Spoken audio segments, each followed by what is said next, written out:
아직도 다이어트 할 때 닭가슴살이랑 샐러드 같은 것들만 드시나요?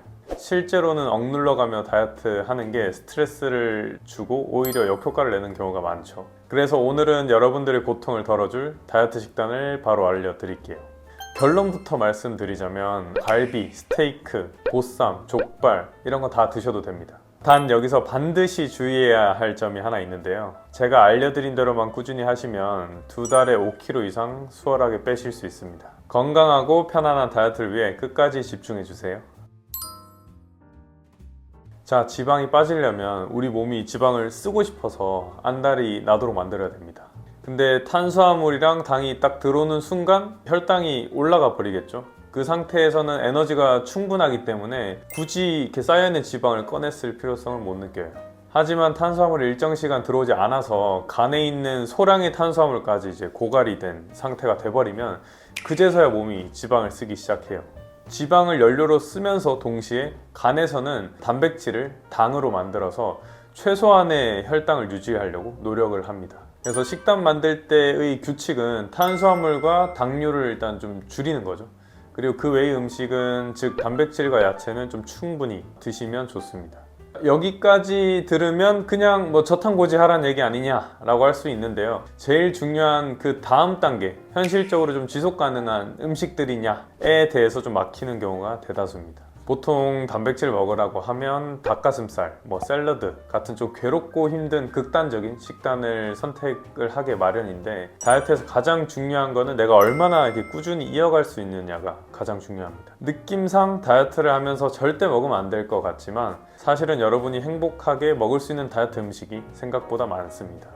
갈비나 스테이크, 삼겹살, 보쌈, 족발, 회 이 같은 음식들이 다 해당이 되는데 아주 간단합니다. 기본적으로 이 음식들이 밥과 같이 먹는 반찬이 아니라 메인으로 생각하면서 충분히 드시고, 단번에 하는 게 어려운 분들은 밥량을 서서히 좀 줄여나가 보는 겁니다. 한 주씩.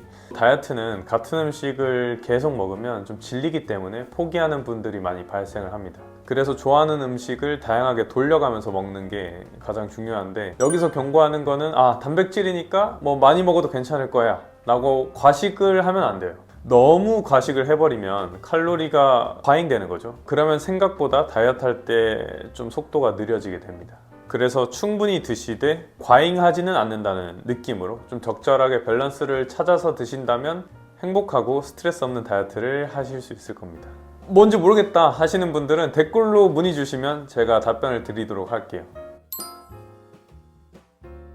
숫자를 좀 좋아하시는 분들이 많죠. 그래서 정확하게 탄수화물을 얼만큼 줄이냐에 대해서 말씀을 드릴게요. 사실은 사람마다 근육량이랑 기초대사 이런 게 좀 다 다르기 때문에 수치가 이거다 라고 구체적인 수치를 말씀드릴 수는 없겠지만, 일반적인 선에서 말씀드리자면 1번, 집중적으로 감량을 하고 싶으실 때는 하루에 탄수화물 50g 이하로 드시는 걸 좀 권해드립니다.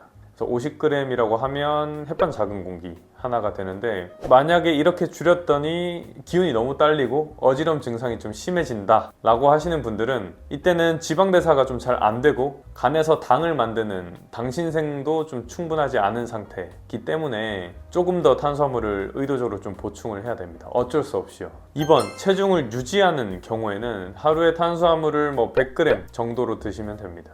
그래서 저녁에 먹는 양이 조금 더 적으면 훨씬 수월을 하고요. 오전에 탄수화물을 좀 안 드셔도 훨씬 수월합니다.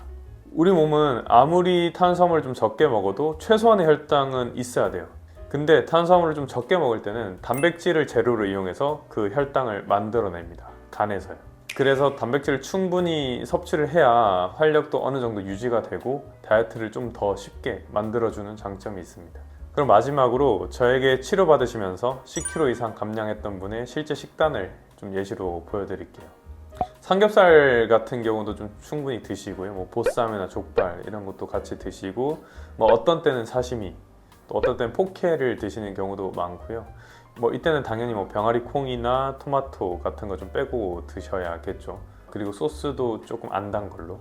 그리고 고기 같은 경우는 토핑을 더 추가로 해서 드시는 경우도 많고요. 그래서 다양하게 탄수화물을 좀 최대한 적게 해서 다양한 메뉴의 고기들을 좀 같이 챙겨 드시는 것을 권해드립니다. 그래서 일상 속 음식들에는 다이어트 식단으로 쓸 수 있는 음식들이 꽤나 많이 있습니다. 그래서 오늘 가르쳐드린 방법들 처음에는 조금 어려우실 수 있는데 단백질을 메인으로 먹으려는 습관을 한번 들여보시면 기대치가 넘는 체중 변화를 만나실 수 있을 겁니다. 여러분의 체중과 건강을 찾아드리는 김종현이었습니다.